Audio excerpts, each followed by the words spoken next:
Hi there, this is Patty Linson with Life Realty, and I am here having a conversation with Brandon Ellefson from Fairway Mortgage. Thanks for being here, Brandon. Thank you, Patty. I appreciate it. Yeah, so we've been having some really great conversations about this current market. What I think people, due to the rates all of a sudden going up, that it's invoked fear. And so my experience is I've been in the real estate business for 34 years. I have seen these types of markets. So I've learned strategies to maneuver the market and just keep people moving while we are going through these interesting times. Would you agree with that?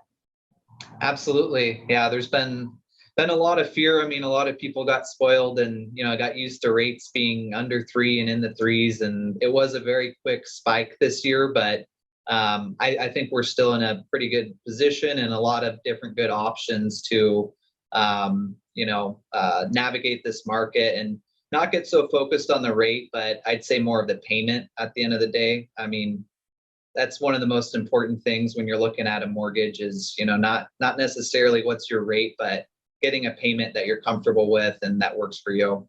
Okay. So listen, if I had somebody that came to me and they want to buy a house, let's just say 650,000, and they say to you, I really want to, I'm feeling uncomfortable with the current rate. Do you have a program that will really help me by getting me that a really good rate and just getting me through to a time when I can refinance? What program would you offer?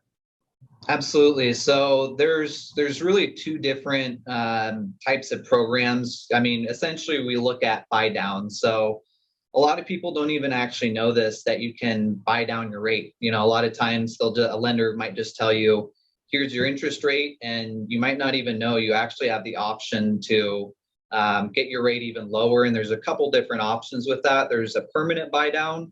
There's also a temporary buy down.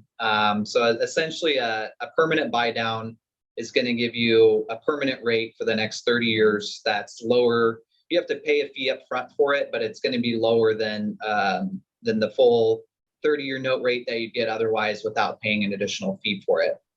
So, Um, and one thing during in this particular market, sorry, I didn't mean to interrupt you, but adding to what I'm hearing you say is, so right now, a great opportunity could be that when somebody makes an offer on a house, that they could go ahead now that there's not like 20 people trying to get the same house. There's more like one offer at a time. So you could go and ask the seller to pay some of those costs or all of those costs, correct? Absolutely. Yeah. And we've really been trying to, educate our clients on kind of almost even, I mean, obviously you want to find the home that's right for you, but thinking economically as well, kind of targeting homes that you're seeing price reductions on, because we can start when you see a price reduction, for me, that just kind of opens the door to more negotiation, because you don't necessarily always have to take the full price reduction. You could take part of it, but then also look to get a seller credit to pay for this buy down. And with a part of that price reduction instead of just taking the full reduction. And I can always show people the numbers of why it makes more sense to lower your rate than to lower the loan amount totally, because typically lowering your rate will go a lot further in lowering your payment than actually lowering the actual loan amount. Yeah, one of the things that you talked to me about that I personally really liked was the 2-1 buy down. And so educating the market. So, how do we maneuver this particular market while rates are in flux? And the 2-1 buy down, I actually had just wrote an offer, both of us together had that accepted. And the 2-1 buy down. Can you explain like it's where it starts and how that works? Yeah, so the temporary 2-1 buy down essentially works. It kind of follows the name. So you get 2% lower rate the first year, 1% lower the second year, and then you get your full 30-year note rate from year 3 through 30. So let's say today that I told you your rate is 5.5%. In year one, your payments would be based off of a 3.5% rate. That's 2% lower. And then in year two, it would go to 4.5%. That's 1% lower before going to the 5.5% in year three through the end of the loan. So some people kind of confuse that with an adjustable rate mortgage. Not totally like that, because it's not going to adjust anymore after you hit year three, whereas adjustable rate mortgages do. It's actually a fixed, right? It's actually a fixed rate. Yeah, you're fixed. And the way it works, essentially, we really, again, are targeting sellers with seller credits to pay for this, because the cost to do the 2-1 buy down is the amount of savings you get over that 2 years of your temporary buy down period. So easy way to think about it is just as like an introductory rate. So kind of an easy example, let's say you have a $400,000 loan, you have a 5.5% rate. That's what I'm telling you your note rate is for 30 years. If you did the 2-1 buy down, you would save about going down to 3.5% in year one, and then 4.5% in year two. You'd save about $500 a month in year one for the first 12 months. You'd save about $250 a month in year two. So that's about $6,000 in savings year one, $3,000 in savings in year two. So it's about $9,000 in savings over the 2 years. And that's how much it would cost. And that's why we really, focus on trying to get a seller to pay for it with a seller credit. Because, or split, or have the buyer and seller pay it. Yeah, they can split it too. Because essentially you're almost prepaying interest in a sense in doing that way, which isn't a bad idea. And, another great thing too with the temporary 2-1 buy down compared to a permanent buy down, when you do a permanent buy down, let's say you spend $5,000 on it, you put that money in. Once your loan's sold off, that money's gone. You could refinance 6 months later. There's nothing you can do with that money. That's money you paid up front, and it's gone. With the temporary 2-1 buy down, the way it works in a sense is that the money you get in the savings, that seller credit, goes into like a separate escrow account. It's supplementing your payment every month. And so the cool thing about it is, if you were to, let's say you get halfway through your temporary buy down, and you're just starting year two and rates drop. It's a great time to refinance. You could get a 4% rate fixed for 30 years. You would jump all over that instead of waiting to the next year, going, back up to the 5.5% rate. Right. You've got that $3,000 in that escrow account sitting there still. So what's great with the temporary 2-1 buy down is once you refinance out of it, even when you're within that 2-year period, there's no prepayment penalties. There's really nothing at all different about it compared to any other loan other than the savings in the 2 years.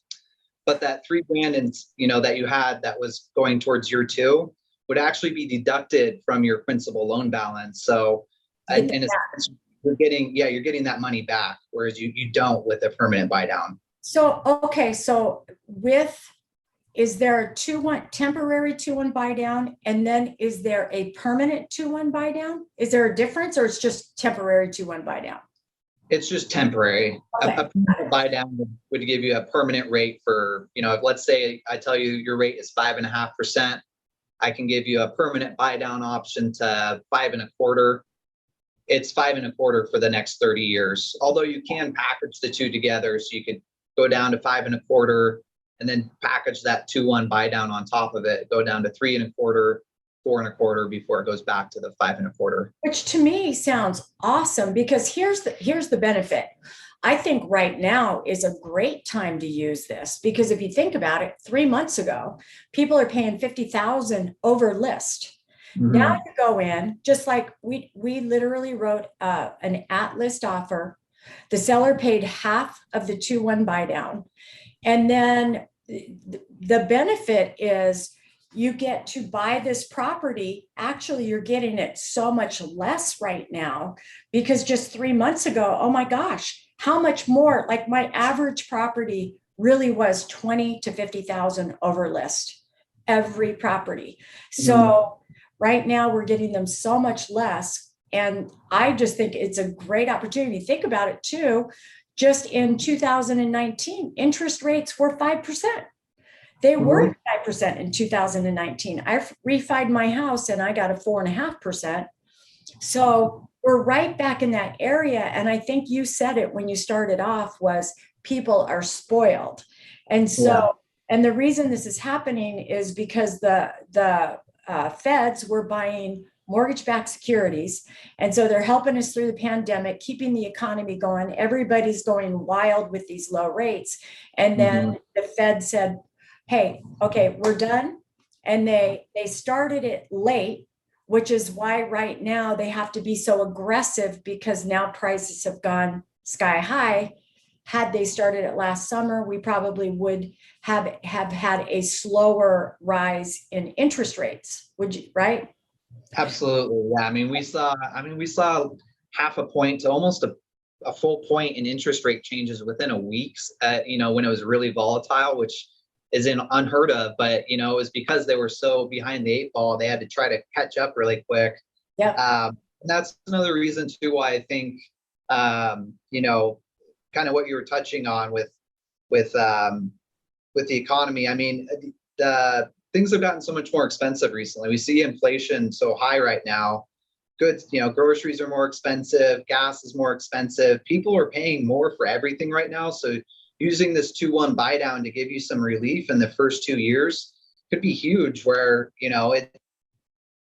I can't really fully explain how I think great it would be to save $500 a month on your mortgage in year one while you're paying so much more, at the grocery store, at the gas pump. It helps you get through this period. And, obviously we pray to God that it'll get better and gas prices come down, inflation goes down, which It will. hope so. Yeah. And we think it I mean, will. it will. It just so one thing that you talked about earlier before we got on camera was recession too.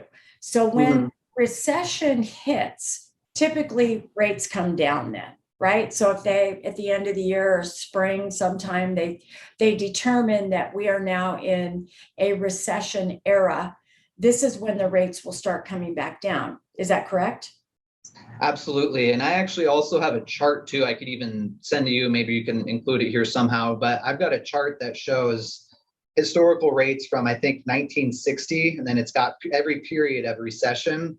And every single time during a recession, rates go down. Yep. So it's a constant. It's going to happen. It's what they need to do to get the economy going again. And another thing with rates too, what they're really tied to is inflation. And the reason for that is inflation erodes investors' returns on mortgage-backed securities. So when they're buying these mortgage-backed securities and they're, let's say your rate is, 4.5% and inflation is at 8%. Well, that's, that inflation is really eating into the returns that they'd get. So that's why we've seen a large spike in rates as well. We've seen inflation get out of control this year, and mortgage rates are very tied to inflation. So as we've seen it go up, rates have gone up. But like you said, if a recession happens and we start to see inflation go down at the same time, we could really see a pretty dramatic drop in rates. Which is when we can go ahead and recommend that people refi. So right now, your stepping stone are these creative programs. There aren't a lot. Going back in time, in my history doing real estate, they had some pretty far out creative programs that scared people after after they weighed in and everything went boom. But at Mhm. this point, we're not really having any of those experiences because they have everything in place where you really have to qualify for a loan. You still have to be strong, good paper, and not some of those CD graded loans they did in the past, right? Yeah, it was such a different time. I wasn't in mortgage at the time, but I have actually studied that time though, and it was so much different at the time. You could almost think of, the period leading up to '08 as artificial demand being created because people were qualifying for loans basically just by having a heartbeat. They were doing no income, no Exactly. loans. So in a sense, all the demand that was being created was kind of artificial. It wasn't real because, if anybody could qualify for a loan, what was really driving the demand? Well, it was just people watching. A lot of it was just speculative, thinking, everyone saw prices were going up, so I might as well buy a house, get a loan because anybody can qualify for one. I'll just wait for prices to go up and then sell. And a lot of people just got caught, in bad loans. Not only could they almost anybody could qualify for a loan, but you also had a lot of loans where they were coming in automatically upside down. Basically, the combined loan to value, what we would call it, was 105%. So essentially, they owed more on the home than it was worth when they bought it, which isn't good. And there were also negative amortization loans where you'd actually lose equity in the home every month the way that the loan was set up. A lot of people were getting into interest only loans, and which isn't such a bad option if you're a pretty skilled investor and you have maybe a 10-year introductory period of interest only, and you have a plan and you're well qualified from a credit and asset standpoint. It's not a terrible product, but they were putting everybody in those types of loans because it was such a low payment that anybody could afford it. And then once they got out of that interest only period, they were caught flat-footed and they couldn't afford the home.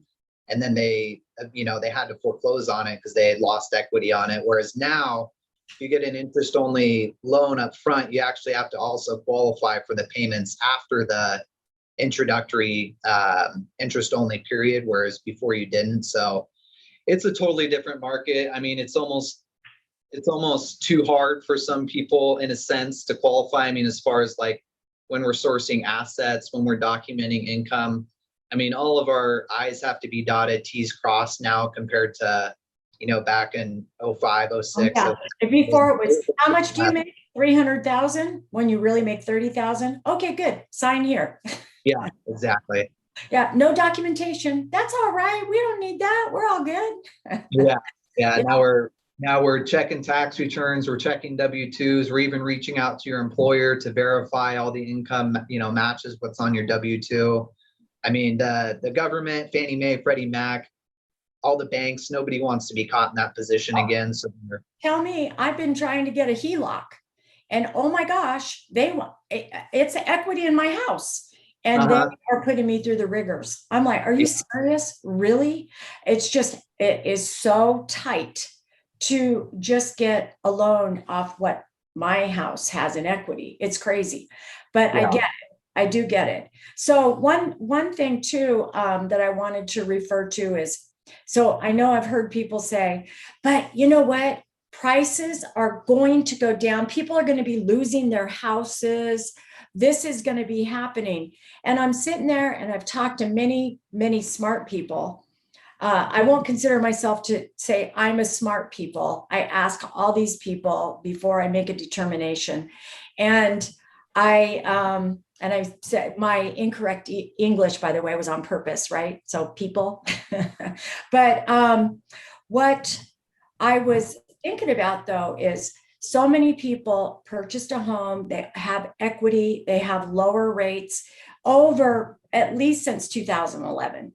So all of these homes have been purchased in this time. And the only thing I can think is during the pandemic, if somebody refinanced, used all their capital, and then for some reason, they now have to sell their home because they don't have any money, then they might have to get out of their house. I haven't seen any of those, but it could be possible. But I think most people are pretty well hunkered down and protected in their purchases over the past 12 years. Would you agree with that?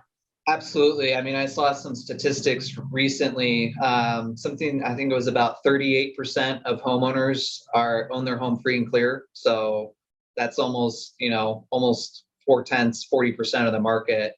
Over 40% of homeowners have at least 50. If over 40% of homeowners that have a mortgage have at least 50% equity in their home. So right now, I mean, the American public has never had more equity in homes right now than any time in history. So we're very well protected. I mean, you want that. You want homeowners to have more of the equity than the banks do. It protects them. And yeah, I mean, a lot of people have gotten a lot of equity over the last 2 years, even if you purchased a year, 2 years ago. I mean, if you purchased a year ago, homes have appreciated on average about 20%. So you take, what your down payment was plus 20% appreciation, plus the payments you've been making, that has been, getting you more equity in the home as well.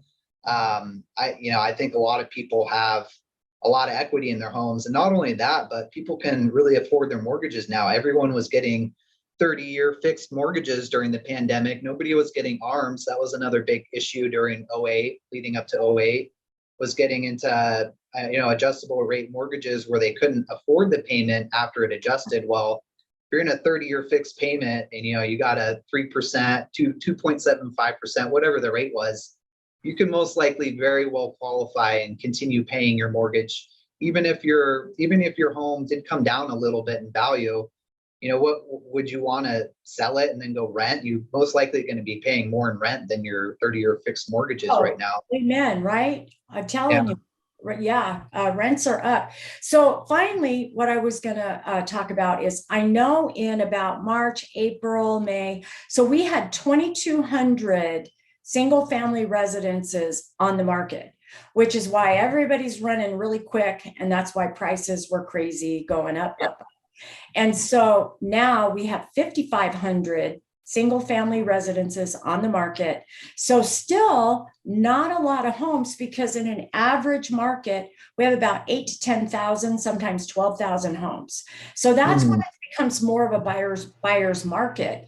And perhaps we will get there. I do not know, no crystal ball.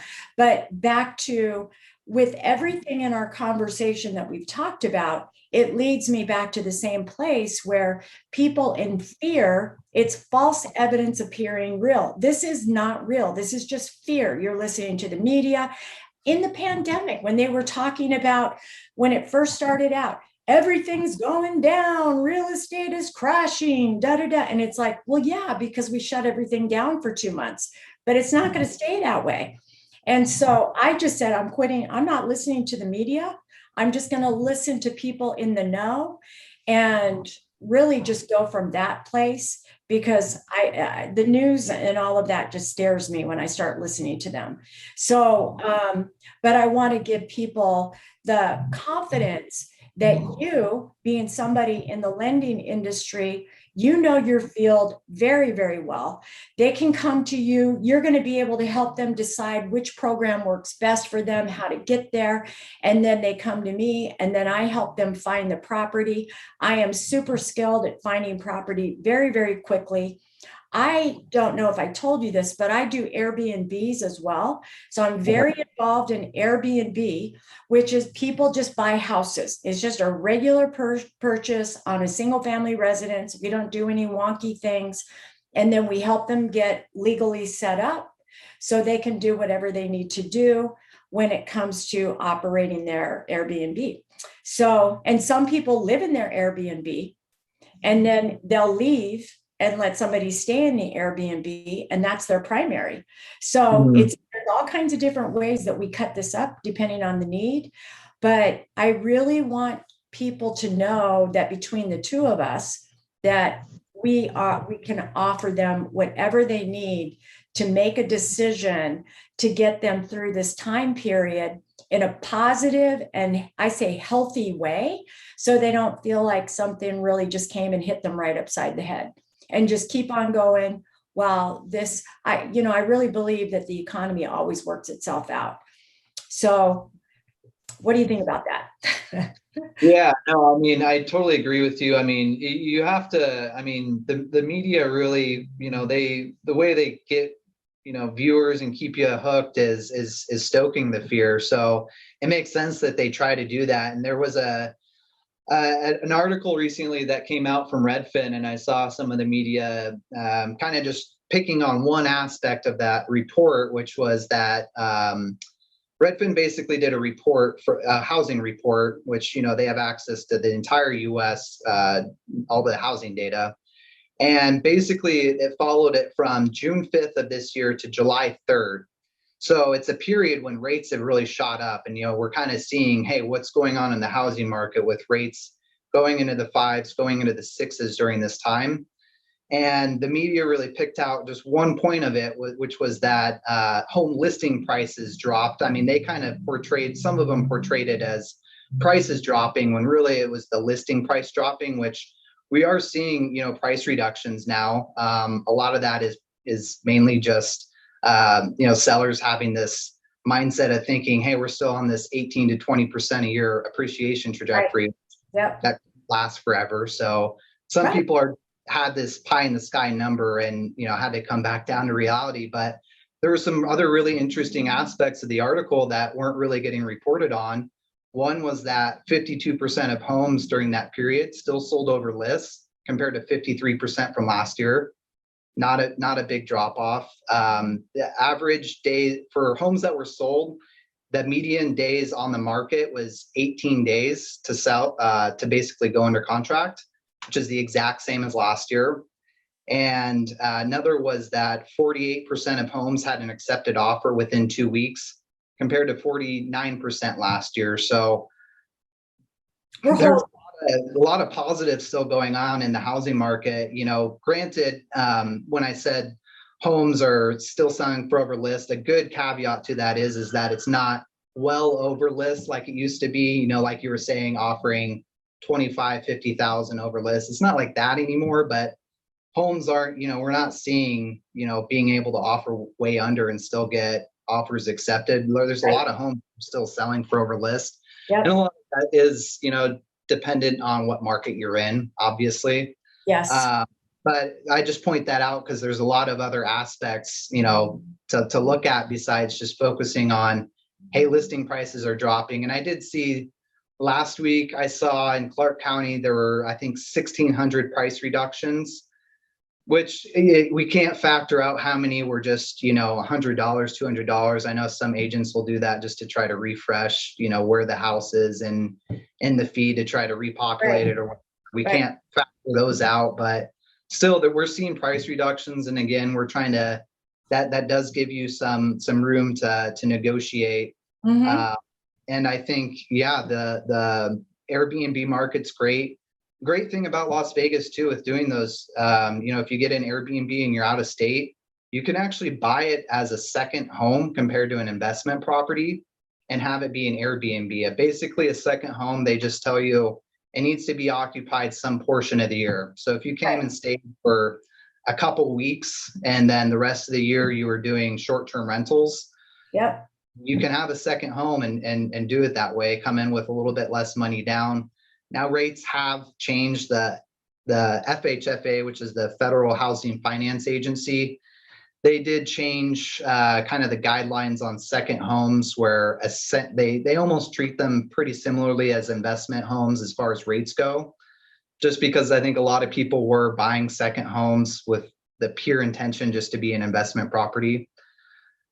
Which, wasn't totally fair to, a lot of people who wanted to buy a primary home. They were being beat out by these people because you only had to come in with 10% down. You can still come in with 10% down on a second home, occupy it, come stay a couple weeks out of the year, make it an Airbnb for the rest. I think that could be a great option for a lot of people too. Yep. And with rents the way they are, I own too, and it's amazing. The numbers are amazing. So and for me, my goal is to help others be able to establish a retirement. So a lot of people really don't know where to put their money. They don't have the 401ks. It's like, that's not going to work for them. The stock market's not working for them. So you buy get 3 or 4 of these things.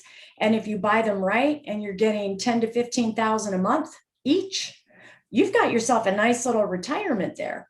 So, it's been terrific. And with rents, the way they are right now, rents are really up. So I always tell people, circle back around and go, why would you want to rent when you could buy? Are you kidding me? And right now with Brandon and what he has shared today, here's a way to get there without feeling any kind of pinch because rates have gone up. It's like, you can still have the best of both worlds. And here's the way to get there. I love that. So, listen, I think we've gone pretty long here, but I think it's great information. I really, really appreciate you taking time out with me. And we want to continue dialoguing if that's cool with you. Absolutely, Patty. It was great talking with you too. And yeah, we definitely need to have some more conversations in the future. Okay, great. Well, I will see you later. And I'm going to try and turn this off and be like really like I know what I'm doing.